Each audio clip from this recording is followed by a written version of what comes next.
Hi, welcome. We'll get started this evening. So I'm going to talk about the relationship between the personality and the soul. And the particular diagram that I'm going to talk to comes from the Theosophical teachings. And I guess the reason I really like this diagram is up until meeting this diagram, I sort of had trouble with the big picture and visualizing what was happening in this kind of interplay between my higher self and my lower self, my soul and my personality. And then I came across this diagram and suddenly it all sort of came into a framework, if you like. And ever since I met this diagram, I have been able to almost pin everything, all the other knowledge that I've gained, fitted into this diagram, and so my understanding of it keeps on growing. So let me just share it with you. So I just want to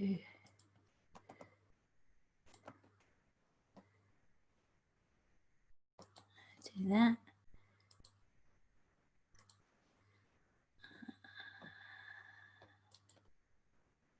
Should be here. Yes.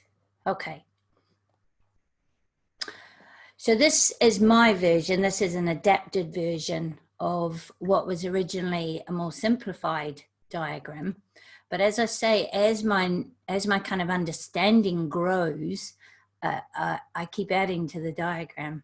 And I'm quite a right-brained, big picture, visual type of person. So this really fits with the way I understand things. So I like to have a big picture first and then break it down into the detail. That's kind of my learning style. Some people prefer lots of detail that builds up into a big picture. So I apologize if I'll try and meet the needs of both as I'm talking, because it really helps your understanding. So this diagram, I'll begin. Basically, this upper triangle, this blue triangle here, that is representative of your higher self or your soul. And I'll talk about the different aspects of it. But the important thing to realize is that it is vibrating at a frequency that is much higher. Okay, so in the dimension, in this realm of our higher self or our soul, there is no time, no light, and no dimension. And this would explain, for example, why when you go into meditation that works primarily through these two upper aspects here, you often lose an awareness of your physical body. You don't feel particularly physical, and you often you're cutting out light, so you're cutting out the visual to go into that awareness, and you often lose your awareness of time, if you like. So this lower quaternary, or this four aspects of the lower triangle, is representative of your personality, or your ego self is another word that's used for that. So the upward pointing triangle is pointing upward, and the idea is this is energy that lifts up toward light or inspiration or spirit, God, looking for understanding and inspiration. So it's that natural drive in any living being to move toward the light. And the downward pointing triangle is grounded in matter. Okay, now what do I mean by matter?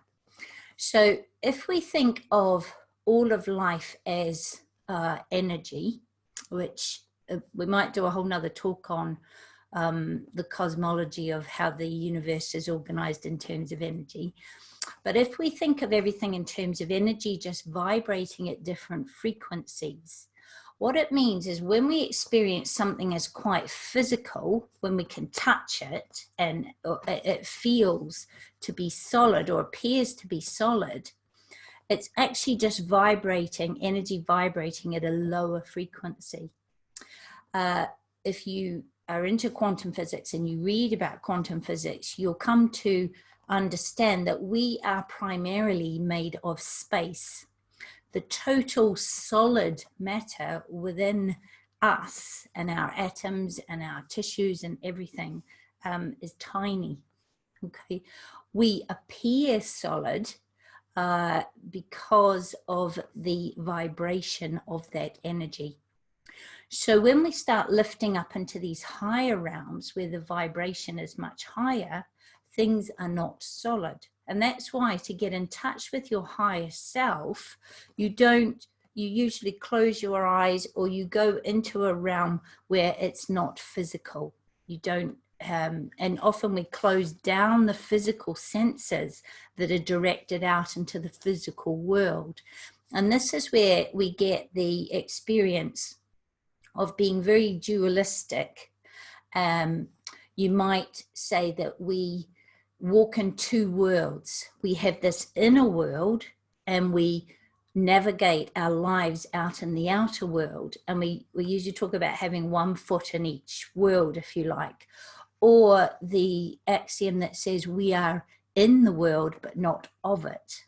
So the understanding behind this is that our true self is just in the world, but not of it. So not actually that. So if your true self up here is not in the physical world, but we experience ourselves as individual and as physical by the vibrations of this lower part of us, this personality part of us. So what I want to do now, down in the physicality. So this is pointing downward to ground us into physical manifestation. So the idea being that we are souls in essence, and we're down here on earth to learn lessons, to develop capacities and qualities, to heal what we need to heal, to grow spiritually. And it's said that we are here to spiritualize matter. So one of our jobs, our main tasks here, is in our life to bring these higher vibrations down into the lower vibrations, to spiritualize matter, to bring heaven down onto earth, to realize heaven on earth. And I'll talk a bit more about this little triangle, this little Star of David down here a bit later. So this lower triangle is grounded in the energy of the earth. Down here, there are 3 dimensions, and we experience time. So it's quite a different experience down here. Now, this whole diagram relates to the chakras in the body. So, for example, the lower chakras in the body relate to these 4 lower aspects of the personality self. And then you have a beautiful bridge here, which I'm going to talk about, the Antakarana. And then the higher centers relate to the higher triangle. And so I'll bring those in as well. So I want to begin by talking about this lower triangle. And now remember, all of these different aspects of us are not separated like on this diagram. You know, we are who we are, but this is just a diagrammatic way of understanding who we are. So this lower self, or your personality, is what you experience as separate and individual. So down here in matter, we are separate, okay? The lowest part here is our actual physical body. So that's the muscles, the bones, the nerves, the connective tissue. And this is where we experience sensation from information coming into the world and interacting with the world through the 5 senses. It's where we experience activity and movement, and we experience life.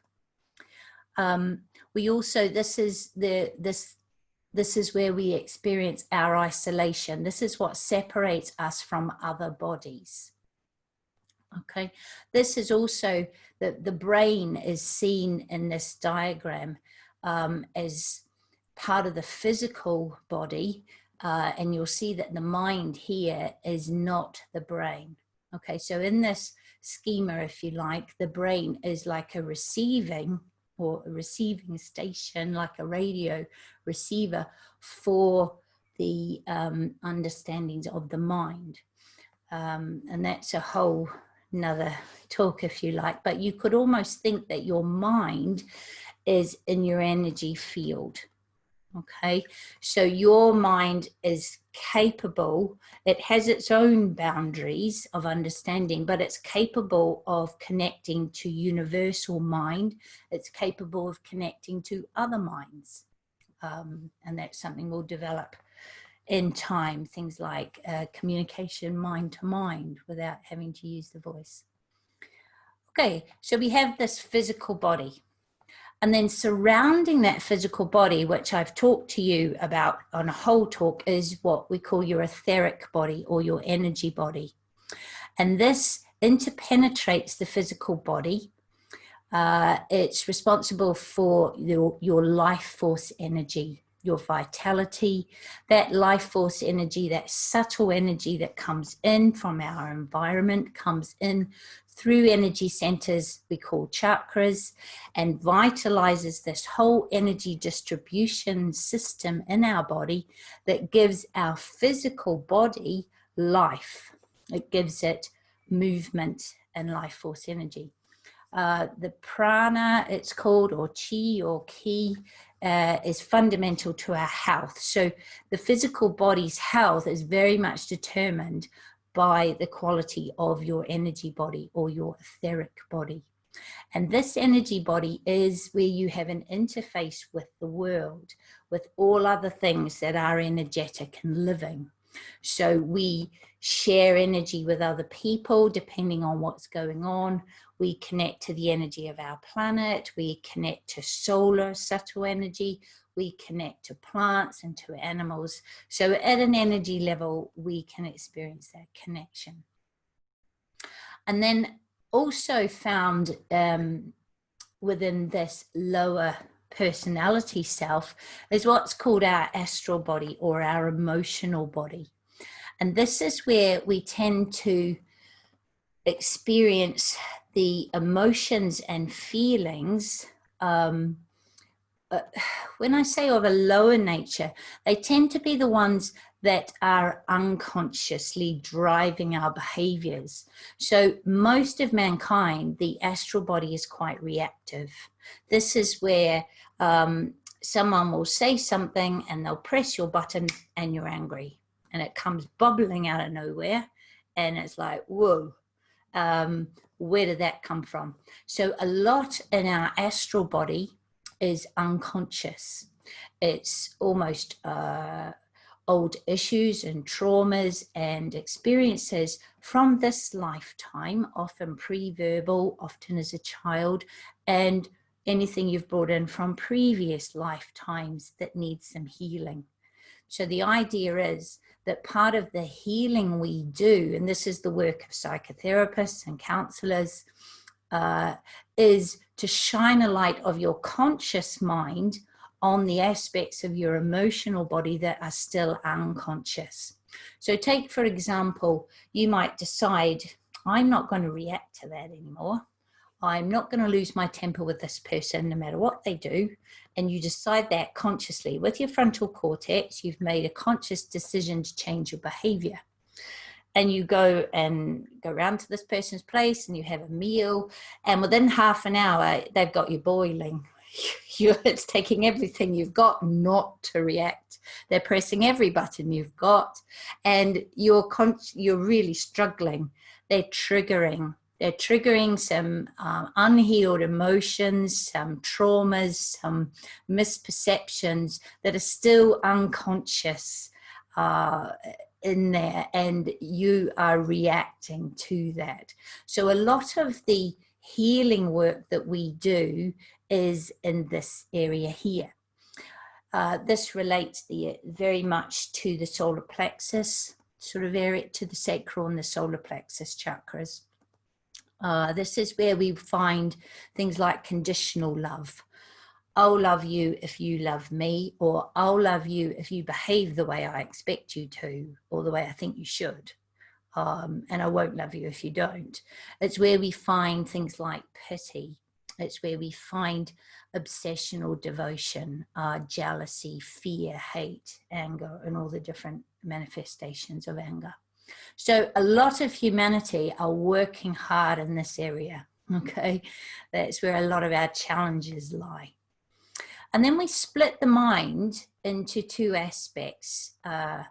And the lower mind, or sometimes called the lower manas, is the part of your mind that is very logical and rational. It's what we call the objective or concrete mind. And this is the part of the mind that when you need to make a decision will weigh up the pros and cons, will come to a decisive decision based on those. It sets goals, it has objectives, and it's the part of your mind that sort of helps you operate in this lower world, in the world of matter, if you like. So it's the part of our mind that we train as the intellect, the part of our mind that gets trained in Western schooling, if you like. So it's also the everyday thoughts that run through your mind. And if you've ever watched those thoughts with any degree of detachment, you'll realize that most of them are not yours.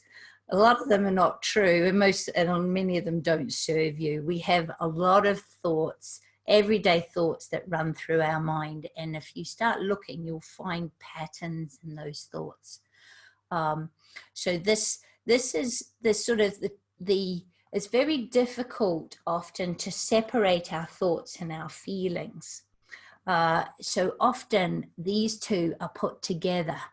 Okay, it's almost like the thoughts and the emotions, they're so intertwined, they're seen together. And that would be when someone was referring to your ego, they'd be talking about your lower mind and your emotions sort of all mixed up in there, and how you react to the world, and especially the way you see yourself. So we could think of the ego as the part of you that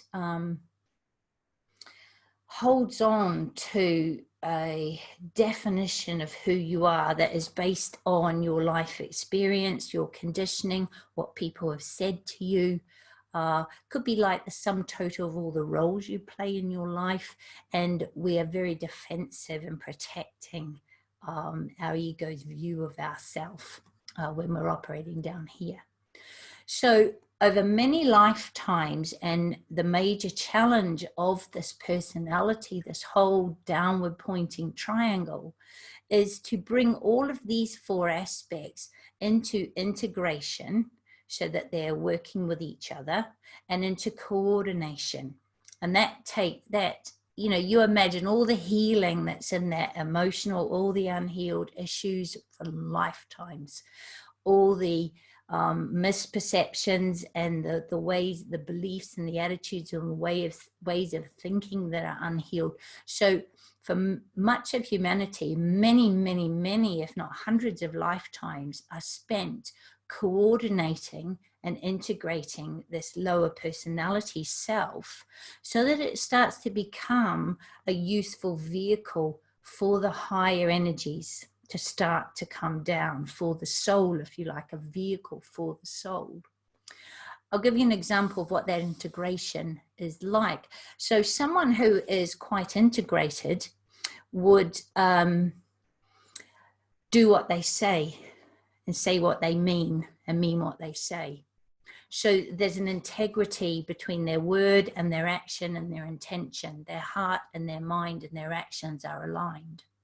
Whereas often we find people will say one thing and they'll do another, or they will intend to do something and do something else. And that's just the normal part of this still becoming integrated. So what we have then, I'm going to talk about this bridge, this rainbow bridge that connects the two now. What happens once that personality vehicle is becoming integrated and coordinated? Increasingly, the person will be opening a beautiful rainbow bridge here. and it's called, some people say the Antakarana, some people say the Antakarana. I'm never sure how you say it, but it's one of those. And the reason it is a rainbow bridge is it's built over many lifetimes when you come down into incarnation along different rays or different color vibrations. So it might be that in this lifetime, one of my main soul directives is to open my heart, and that will have a particular color or vibration to it. Or it might be another person has got to deal with greed, and that has a different color or vibration to bring about this integration and this opening of this bridge between the lower personality self and the higher soul or higher self. And people go through several lifetimes once this bridge starts opening, and I would describe it as the soul starts knocking on the door of the personality. So they might have been quite happily going along in the world of matter, looking for fulfillment and happiness and all of the things that are out there in the world. They might be making lots of money, and they've got a nice house and a nice car, and they're looking for the perfect relationship and the perfect, they're looking out there in the world. They're seeking in the world. And then they had a few lifetimes in which suddenly the things in the world are not fulfilling anymore, and they know they're looking for something. Sometimes because it causes inflammation, because this opening of this bridge can cause a real influx of energies, of more energy through the chakras. Often this causes inflammation in the body. So sometimes illness is the soul knocking on the door. Illness can stop you from going out and doing what you were doing in the world, and cause you to be quieter and more reflective, and to start to go inward. So often people will have quite tough lifetimes when the soul starts knocking on the door of the personality and saying, oi, there's more to life than all of this. You're starting to look quite coordinated and integrated down here. It's time to let some higher energies through. And people will experience, you will experience lives that are just one challenge after another. You feel like you're always growing. You just get to a point where you think you've released everything and you've grown as much as you can, and here comes another one. And it's a real like this. You just continually, the soul is testing the personality. Do you have the capacities the soul needs to start to do your soul's work? The soul is encouraging you to step onto your spiritual pathway, to do what we call the path of return back to your essence. And I'll come to that up here. So the Antakarana, there are many practices that help, anything that helps you to heal the emotional and mind issues down here helps to open this bridge. Things like yoga, things like qigong or tai chi, or many other spiritual practices, meditation, help to open this bridge. And you will be drawn to those things when that bridge is starting to open and the soul is starting to knock on the door of the personality and say, come on, I'm in the driving seat now. And if you've read the Bhagavad Gita is basically exactly about that. It's about the higher self, Krishna, coming down and starting to really talk to Arjuna, the personality or the lower self. A beautiful, beautiful story. And wise, one of the wisest teachings that we can connect with. So if I now talk about this upper triangle, and remember, we're not divided into three different parts. We experience it all as one. Okay. So this higher triangle, we have the higher mind, and the higher mind, or the higher manas, is anything where you lift your mind up into what I would call proper thinking. So you're not just letting the usual thoughts that run in your mind control your mind. You are taking control of your mind, and you're lifting it up to purposefully ask some bigger questions, or to study something that really opens your mind, that is concepts. It's like, whoa, I've never even thought about that. Things that really expand your consciousness, really expand your understanding, are working in higher mind. So things like studying the occult classics, studying the ancient wisdoms, any kind of philosophical debate or discussion.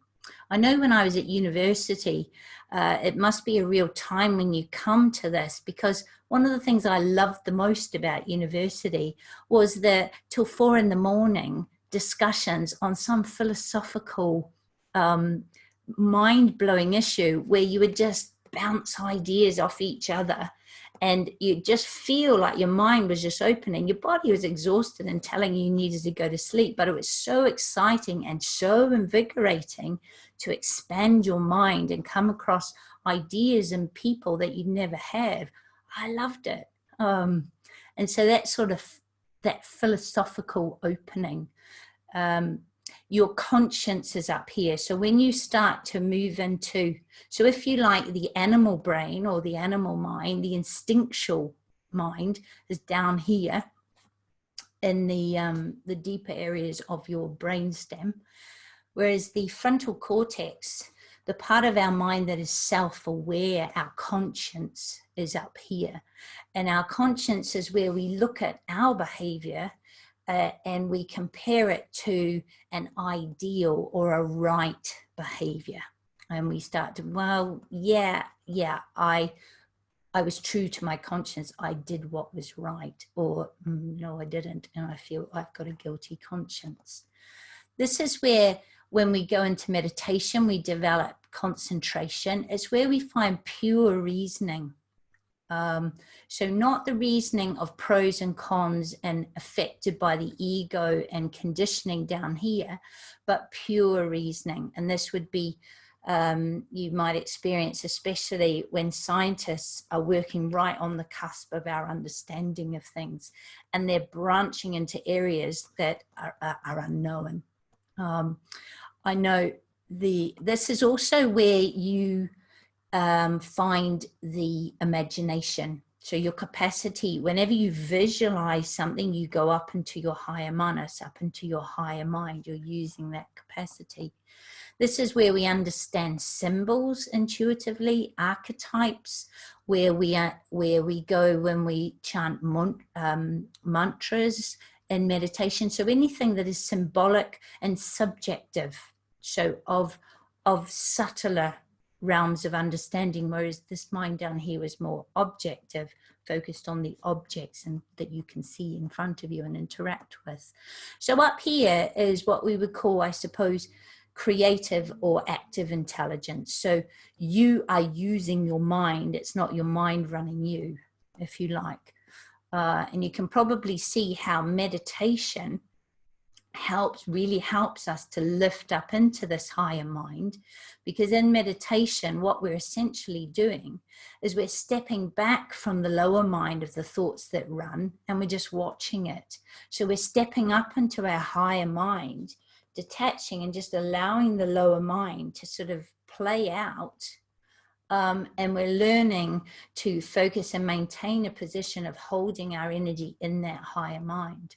And that's the first stage of meditation. That's that focus and concentration on the breath that enables you to do that. And then obviously when, like, we're in group meditation, we then move into visualization using our imagination up here.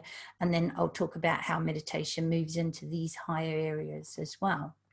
So the Buddhi, or the Buddhic part of you, the part of you that is a Buddha, or if you were looking in the Christian tradition, you would say the Christ consciousness, or the part of you, the part of you that is Christ, the Son of God, is your Buddhic nature. So I always think of it as the very higher heart, or the higher aspect of the heart chakra, or the emotions. So very much part of our healing, say, would be to lift emotions that are down here in the solar plexus up into the heart chakra up here. So for example, we might lift conditional love up here into unconditional love. Not I'll love you if you love me, but I'll love you anyway, and I will love you all. It's where we start to develop a love for all of mankind. We develop a love for all beings. So for our planet, for animals, for plants, for the whole of creation.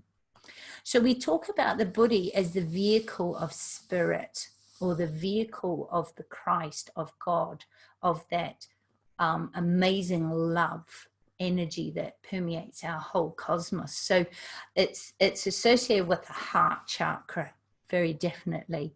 And it's also in meditation, the silent observer that you are stepping, that you are focused, you are becoming in meditation, is coming into your Buddhic nature. And that's why many meditations, especially those from the Buddhist tradition, talk about thinking in the heart. So thinking, the higher mind, in the heart, the Buddhic nature. So it's not like thinking in the heart down here at all. It's quite different. It's so when you come across, you think thinking in my heart, it's a higher intelligence. Up here in the Buddhic nature, we see qualities like gratitude. So if you feel gratitude, you're lifting up into your Buddhic nature, or your Buddhi. Forgiveness, unconditional love. This is where we experience compassion, wisdom. Intuition comes from here. Okay, so down here we had the intellect, and up here we have the intuition. So the intellect would come to a decision or a conclusion based on objectively weighing up pros and cons. I suppose more of a scientific or mathematical method with a very highly trained lower mind.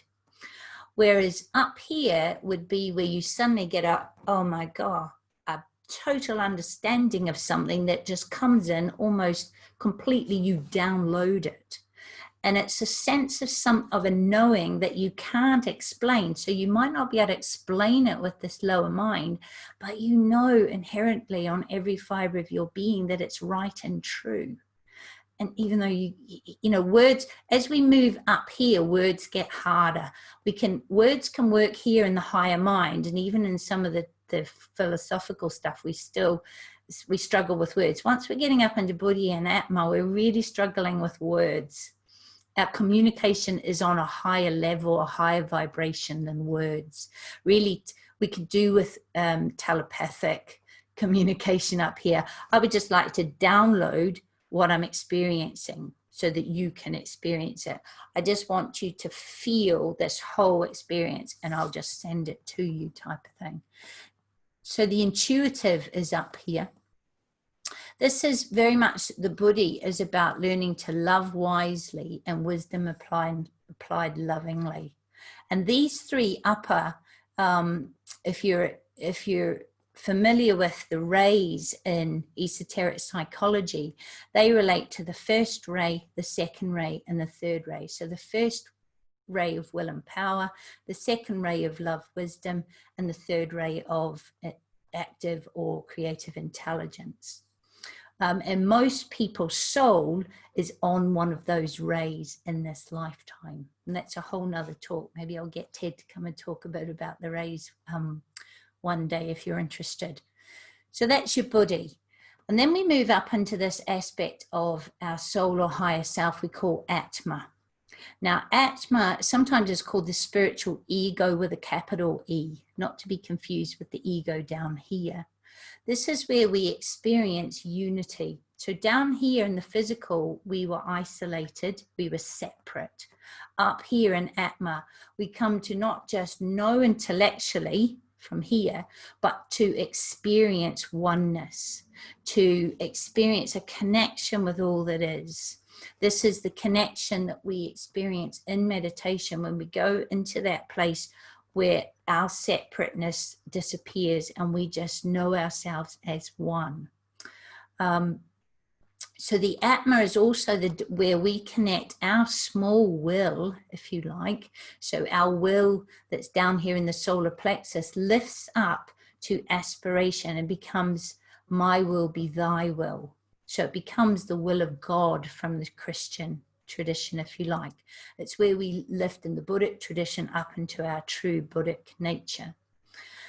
And the idea is that the universal spirit or God or Brahman or whatever you call the all-pervasive, omnipotent, omniscient essence that is, whether you call it energy or love or spirit, whatever that intelligence, that connection, that sense that we don't often have the words for, but if you've ever experienced it, you know what I'm talking about, that sense that you're more than just your individual self. So the idea is that we all have a spark, what they call a monadic ray in Theosophy, or a spark of spirit, or this is our Godhead, or the aspect of God within us, and that comes down and energizes and infuses our soul. So it's like our soul is connected to all that is, to spirit, to God. Our soul is the vehicle of communication with those higher energies. And so what happens over many lifetimes, and what we are here to do, first off, to coordinate and integrate this personality self. And in that process, we'll be opening this bridge. And as that bridge opens and gets freer and wider and more energy can pour into our higher centers, we open the heart chakra, we open the throat chakra, we open the third eye, and eventually full realization, enlightenment, we open the crown. And this is when Atma is fully functioning and open. The person becomes fully realized. The idea is that this higher triangle comes down and infuses the lower triangle, and we get a person that no longer operates as a separate ego-driven personality, but operates as a soul. Okay, so we talk about a soul-infused personality. So it's like the personality has been burnt away, and that vehicle of the personality is totally expressing the soul energy. And this happens gradually, but it also infuses, when this happens, the person is totally coordinated. They know their spiritual path. They know my will be thy will. They know their part in a greater plan. They gain incredible energy. As that soul energy starts coming down through the Antakarana, our etheric body here becomes vitalized. There's a lot more energy. And one of the ways to really open, one of the most effective ways to open this bridge is the Buddhist teachings on harmlessness. Okay, so one of the ways it really opens the energy from the higher centers, from the soul, to come down and infuse the personality, is to be harmless in thought, intention, and deed. Completely harmless, so to no harm to any living thing at all, in the way that you think, in the way the energy, your intention that comes from your heart, and the way that you behave. So, you know, there are people on the planet who do operate that way, and there are people who are walking around as soul-infused personalities, and they will still appear just like a normal person, but they'll have a different energy. And what's going on in terms of they're spending most of their time, they're still in physical matter, but they're living in that higher triangle, but operating through a physical vehicle. So you could say that they are really shining their light out into the world and spiritualizing matter and touching all. Because when, for example, I know we need to meditate soon, when someone operates from an open heart, where their body, heart energy is really flowing, you feel it. You know when you're in their presence. Just before I close, two things I want to say.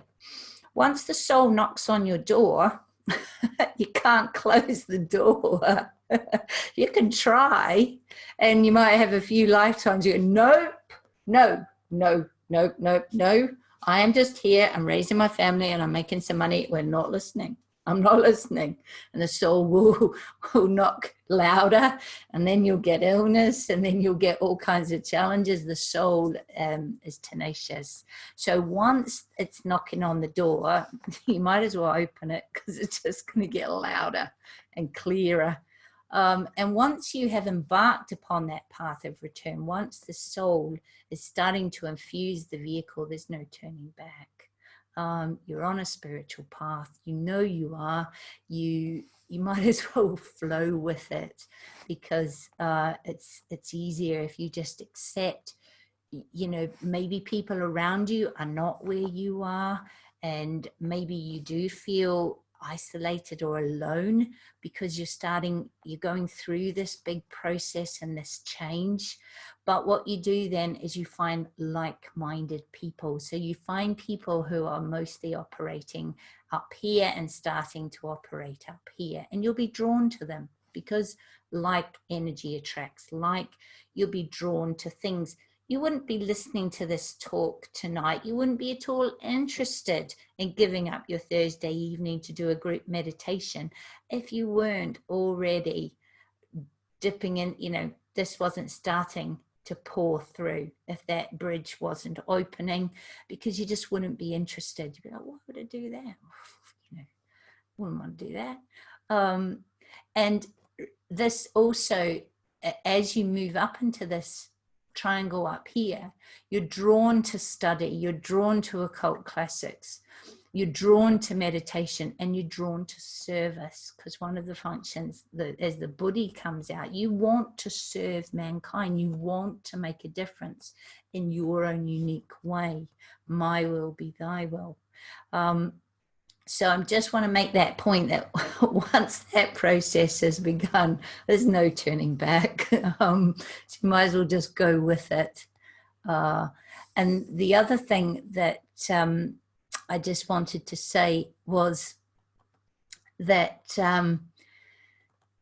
it is an incredible process. Oh, and yeah, when I was in Australia, around 95, I was learning meditation with a school over there and doing quite a lot of work with them. And I got to a certain stage in their process where I went to this sort of ceremony, and the man who took the ceremony, all I was told at the time, and I didn't know any of this stuff here, some of the most highly evolved people in the world don't know all this stuff.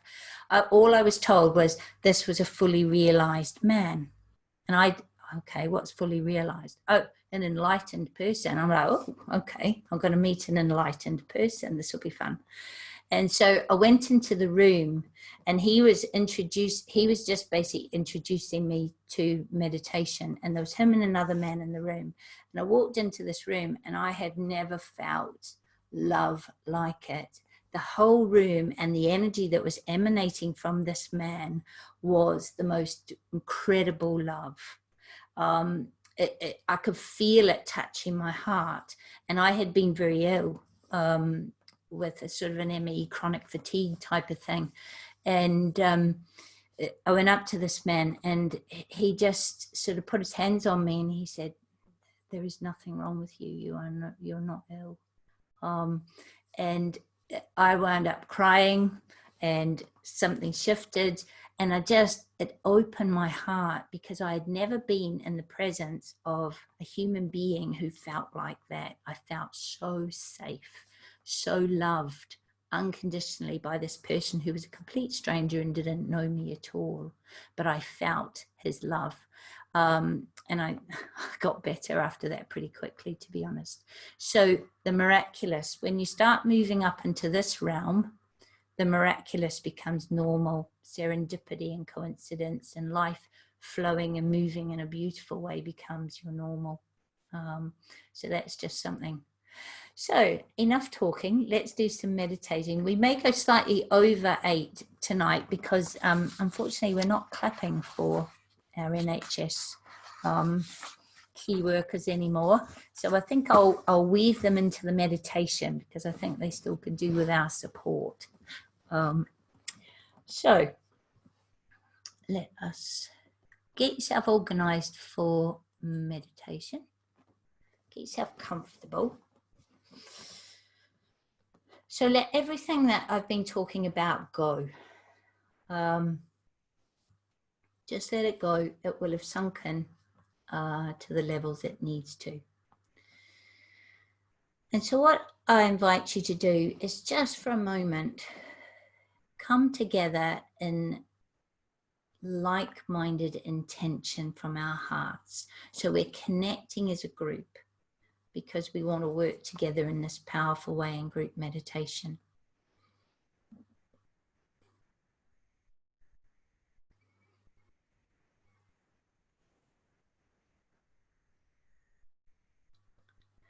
And now I want to repeat this affirmation of love. So either silently or aloud, if you join me. In the center of all love I stand. From that center, I, the soul, will outward move. From that center, I, the one who serves, will work. May the love of the divine self be shed abroad in my heart, through my group, and throughout the world.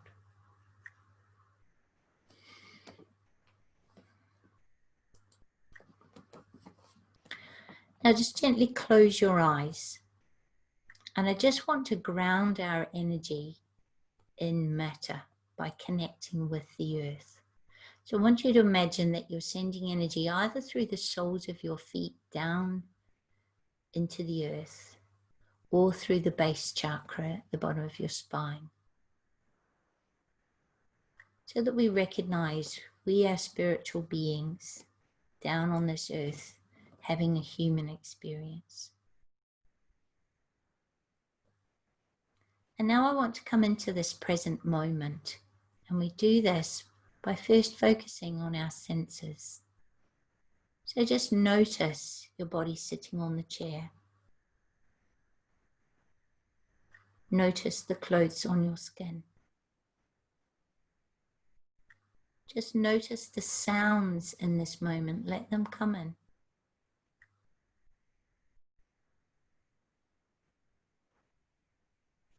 And now notice your breath. Notice the breath as it comes into your body, and notice the breath as it leaves.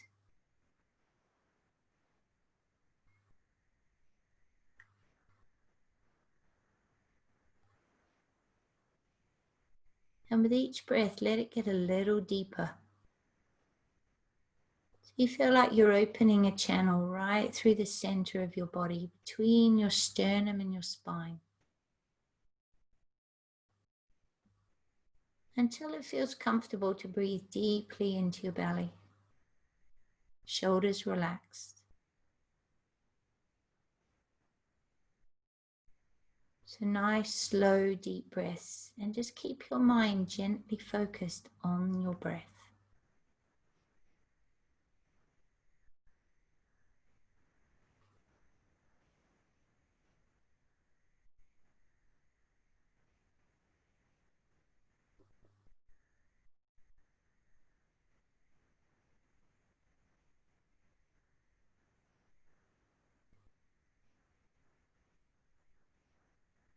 And keeping that gentle focus.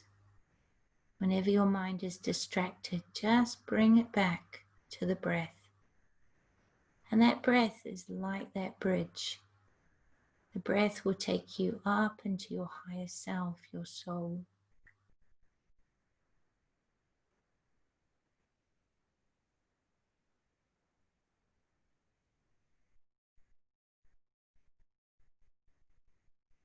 Keep following your breath until you start to feel the stillness. You come into a place of peace.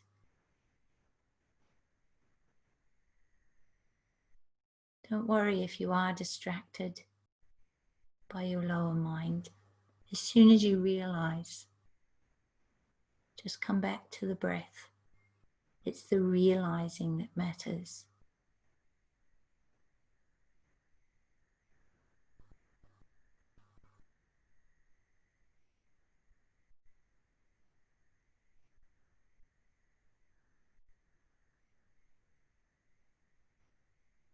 And now bring your awareness to the center of your chest and imagine that you're breathing into your heart center.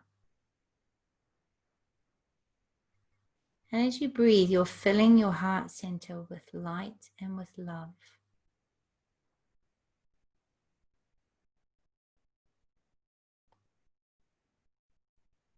And through this heart center, you are connecting with your higher self or your soul.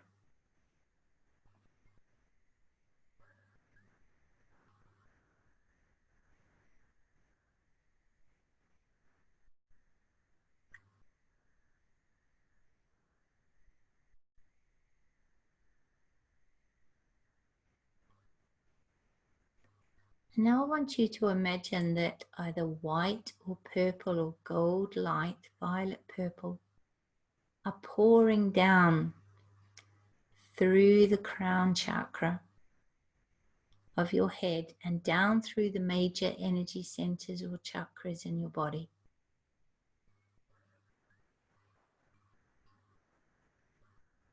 And imagine your heart as a vessel, your heart center, this vessel to receive and distribute this light throughout your body.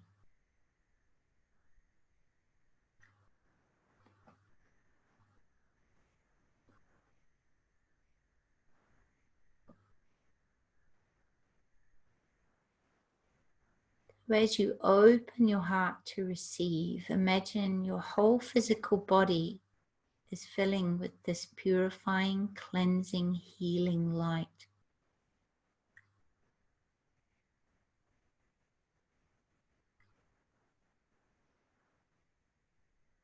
It is strengthening your immune system, calming and clearing your emotions,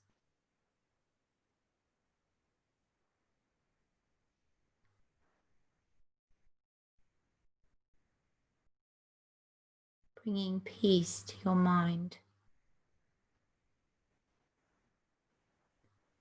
Now let this light that's pouring down through your crown and into your heart fill your physical body and flow out into the etheric body or the energy field that surrounds your physical body.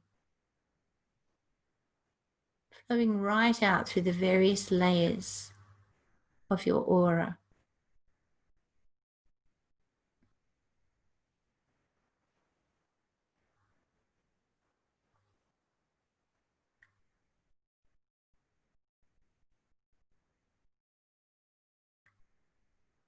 Now imagine this beautiful light flowing out into your home.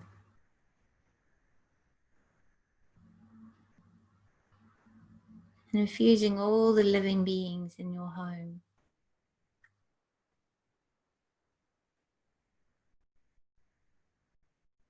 Imagine it is flowing out into your street, your neighborhood.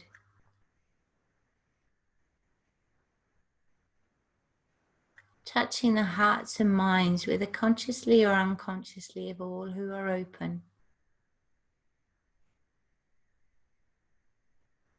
Let it flow out into your community.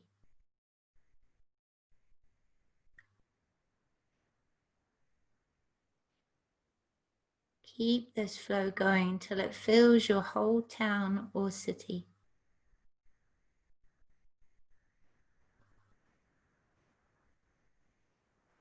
Imagine that it is connecting with all of the members of this group, with their energy, the members of this group meditation.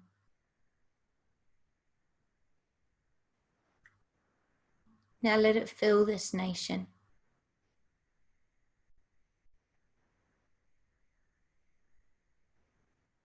Let it flow out into this part of the world.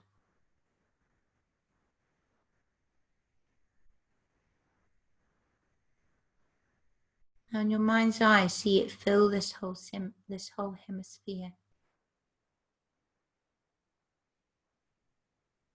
And gradually let it fill and flow to all throughout this planet. So it encompasses the whole world.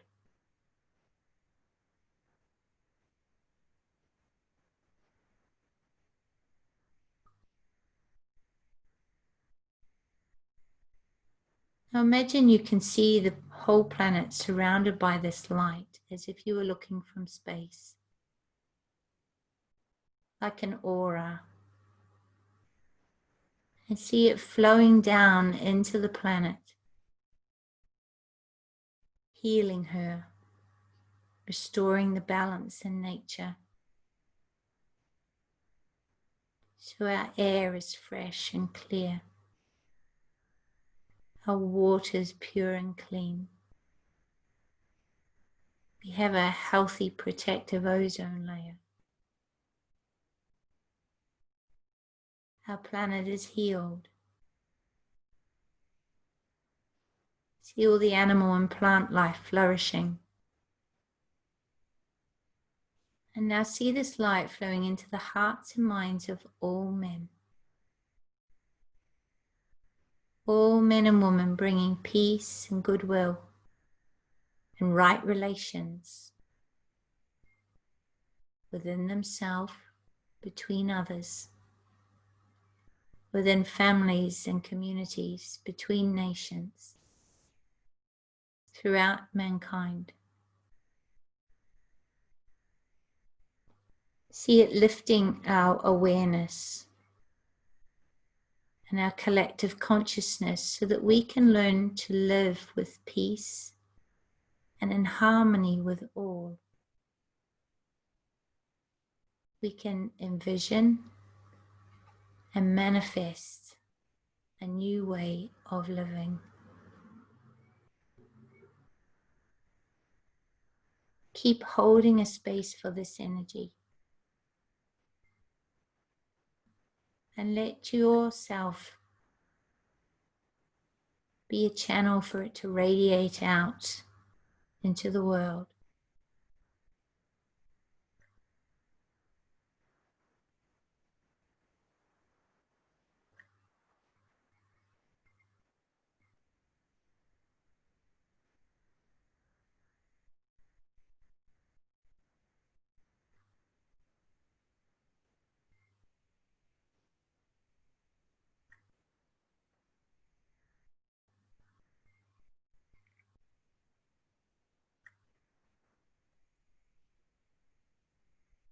Keep holding a space.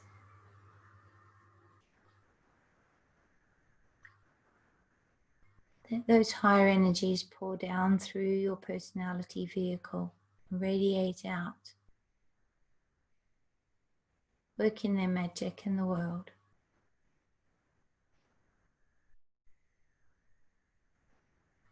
Now come again into your heart center. And in that center, I invite the feeling of gratitude. So just feel the feeling of appreciation and gratitude. And I want you to feel gratitude for all those who are working so hard for mankind, especially in this time of need. So those who are key workers, who are carers, those who are caring for others and keeping others safe. Those who are invoking positive change. Have gratitude for those who are changing as a result of world events. Let us join together with all throughout the world who meditate in groups, who seek the same change that we seek. And invoke in our hearts the trust and the faith that this will come to be.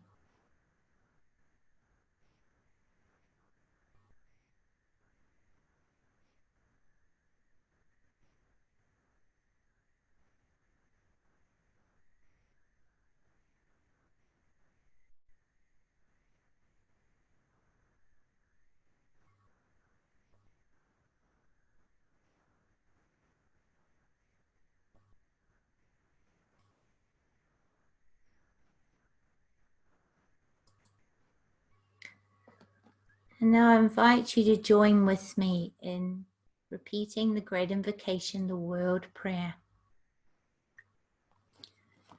So say each stanza with conviction. And a slight pause between each one where in your mind you visualize these things happening. From the point of light within the mind of God, let light stream forth into the minds of men. Let light descend on earth.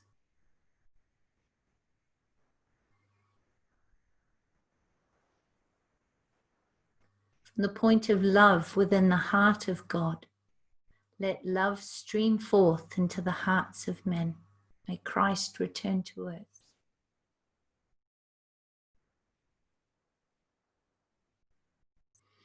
From the center where the will of God is known, let purpose guide the little wills of men, the purpose which the masters know and serve.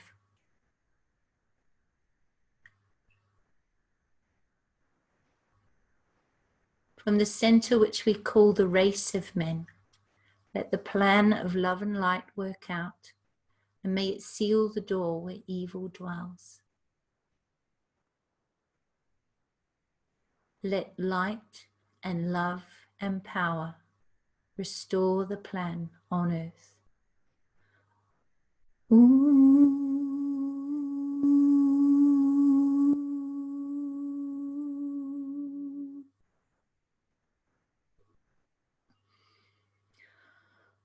Ooh.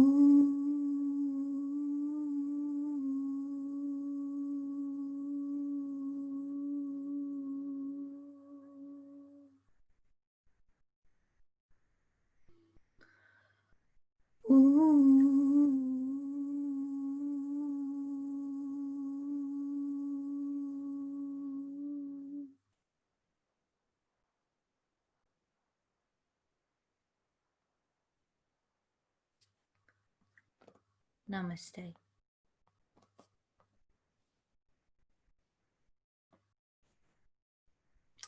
Lovely.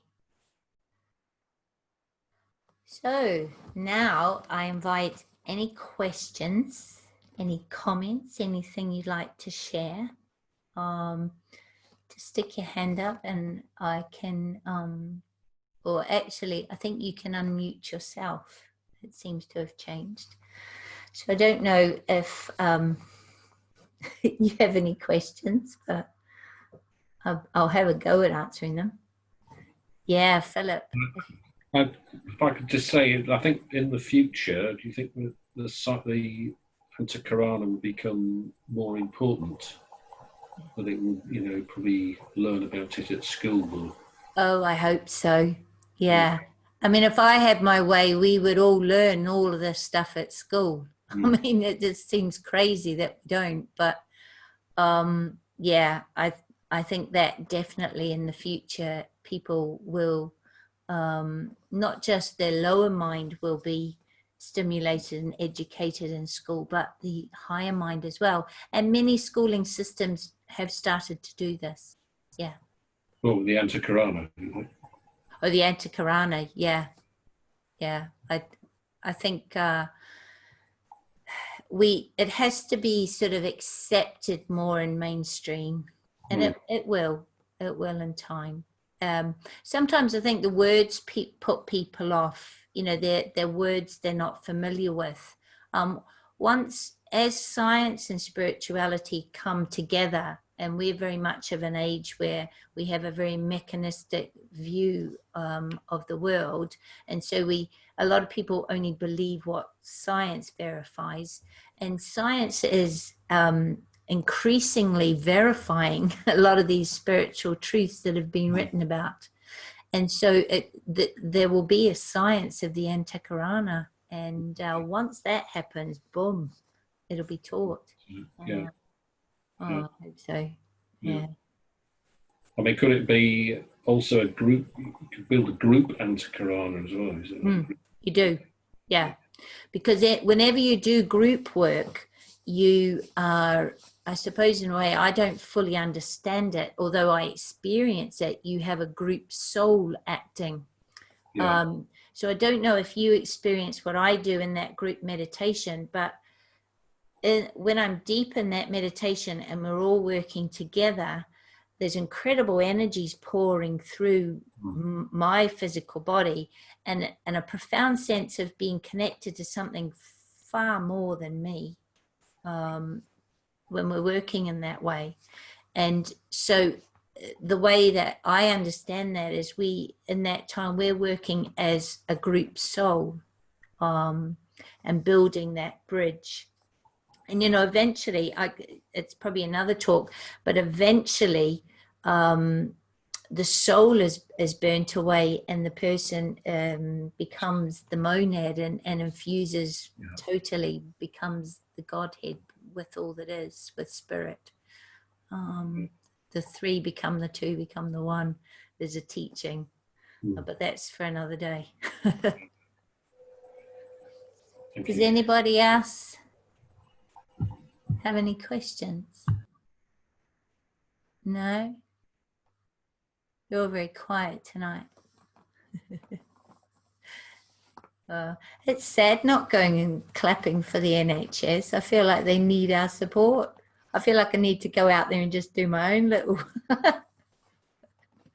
It's become that group appreciation and gratitude is very powerful, and it's a shame that it's not still happening, because it's not just the physical clapping that's important. It's the, you know, even just for a few moments on a Thursday, everyone's heart came into a place of gratitude together throughout the whole country, and that's a very powerful energy.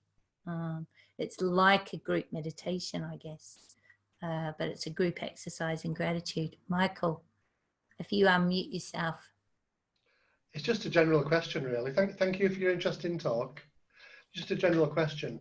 You opened the talk with using the symbol to kind of apply your interpretation on the planes and things like that. Yeah. And I just wondered, does Theosophical Society incorporate things like the Kabbalistic tree of life? Because that seems to me the ultimate symbol to which to hang off all the interpretations of the planes and associated energies. Totally, yes. And it's funny because the Theosophical Society, I mean, you know, there's a lot of people who know a lot more about Theosophy than I do, but the thing I was drawn to and the thing I like about it is Madame Blavatsky, who founded the Theosophical Society. She, I mean, she wrote her well, many magnificent works, but The Secret Doctrine is the primary one. And what that was, it was a culmination of many beliefs, and she sort of traveled the world, and she had many of the original writings and the Vedic writings and the Buddhic, and brought them together with help from sort of inspiration from higher beings. And so the thing I like about Theosophy is it is all-encompassing. So the Theosophical Society has as its objectives, you know, just to study all of these teachings, because they are all, whether you look at the tree of life, or whether you come, it's a key, whether you come to it through the Buddhist teachings, whether you come through the Vedanta or the Vedic teachings, whether you come through the Bhagavad Gita, whether you come through the Bible, whether you come through the Quran, they are all teachings that in their essence have a commonality, because we are as we are. And so the thing I like is, yes, they have different language and they have different depictions and they have different frameworks, and they'll call, you know, things different things, but in essence what they're saying is the same. And that's what I like finding. I like finding, there's another name for that. Is that what I understand? Is that brilliant? Because truth is truth. And, you know, we could argue, you could argue semantics, and we could argue exactly what, you know, how everything works together. But to have, I find the most important thing is that I lead a soul-directed life. Doesn't matter whether I know Theosophy, doesn't matter whether I know any of these teachings. Some of the most spiritual people on the planet have no idea about any of this, but they live their spirituality. I agree. And so I find, because we have Western minds, that an understanding of these things helps me to live that spiritual life. So in Alice Bailey's work, she talks about different paths to enlightenment, if you like. And you can take the path, the sort of more Eastern mystical path, as you came through the love of God. And that's, you know, when the Eastern teachings came to the West, that appeals to those of us who are still mystics at heart or have been mystics in previous life, because it's through the love of God.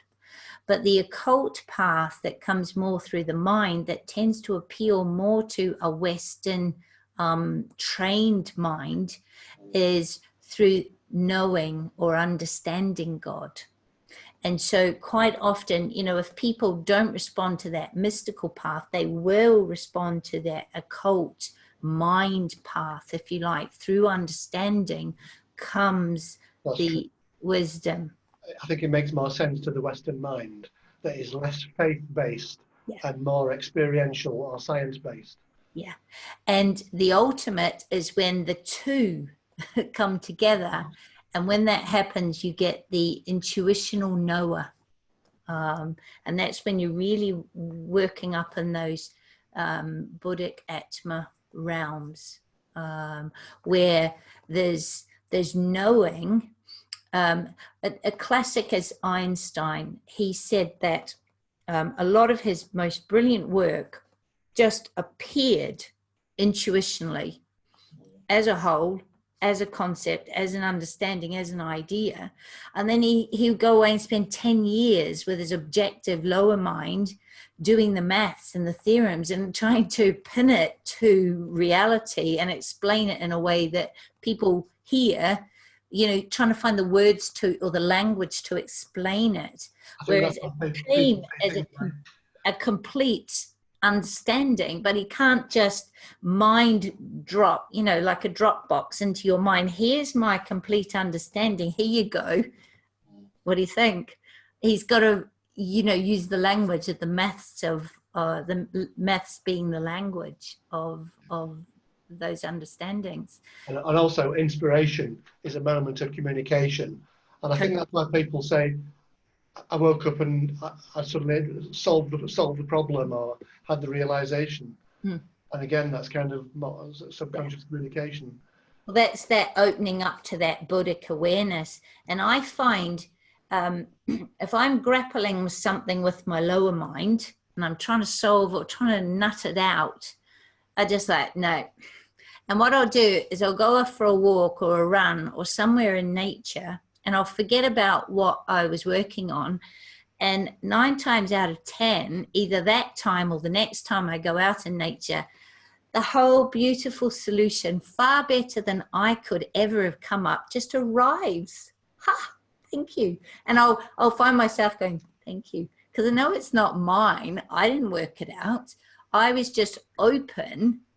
I knew I was getting nowhere. Whenever you're struggling with something, you're using your lower mind, it means it's something that it's not, your lower mind is not the best vehicle.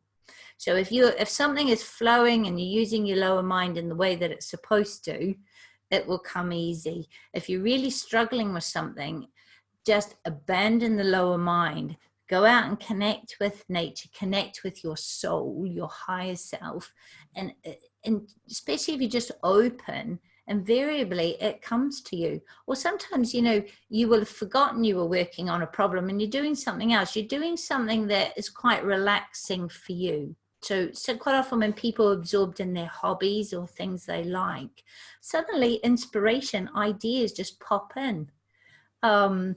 and you weren't looking for it. And me, I have to find a piece of paper because I haven't got the best memory, and I have to get it down. Do you know what I mean? It's like when you wake up in the middle of the night and you're like, I've got to write that down, because you know you've just been given a gift. You've just been given a complete understanding or a solution you could never have thought of yourself. And you're like, thank you. And the beautiful thing is, the more that you trust that and do that, the more it happens. I mean, I teach my yoga from that place. I don't plan what I'm going to teach. I just open up and it comes through. I have a vague idea because I'm sort of tuning in to what's going on, but invariably I'm just picking up, you know, life just tells me, and people go, oh, how did you know I really needed that? And I'm like, it wasn't me. I was just opening and being a channel. I've just learned to be a channel. Yes. Yeah. So, but it's trusting it. If you doubt it, it doesn't work. Yes, You know? Yeah. Anybody else? No? Okay. Well, I've just about lost my voice completely, so that's probably a good time to stop. It means I've got nothing useful to say anymore.